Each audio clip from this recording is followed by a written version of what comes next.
కానీ మరి ఇప్పుడు కాంగ్రెస్ కోల్లేమో ఎమ్మెల్యేలు ఎక్కువ ఉండే, కార్పొరేషన్ చైర్మన్ లాట కాంగ్రెస్ ఎమ్మెల్యేలాట జూబ్లీ హిల్స్ ఎలక్షన్ల మీద ఇప్పుడు ఫోకస్ పెడతారట, కన్ను పెడతారట. మరి అలా బలమేం పెద్దగా ఉండే, మరి ఇప్పుడు అవన్నీ రేపు మొత్తం ఆయనే ఉంటాయట. మొత్తం జూబ్లీ హిల్స్ ఎటువంటి మనం గెలవాలని చూస్తున్నాయట. మరి మీకు బలం తక్కువ కొడుతుందా, మీరు నెగ్గుతారా అంటవా?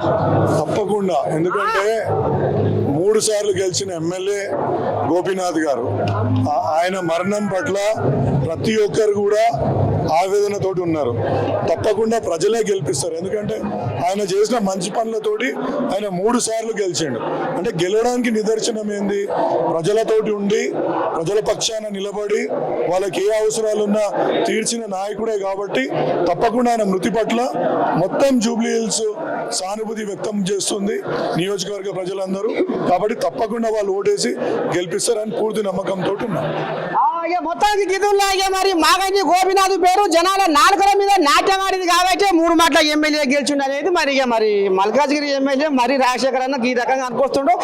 మరి ఆ కోళ్ళేమో ఆ కొప్పు వచ్చి మాదే అంటున్నారు. ఇక ఈ పెదవంశ ఏమో మేము మా మంచితనం ఉంది కాబట్టి 3 సార్లు మా కాడికి వచ్చింది విజయం అని మరి పెదవంశ అంటున్నారు. చూద్దాం మరి రేపు ఏం జరుగుతుంది ఏంది కథ అనేది. ఇక మీరు చూస్తే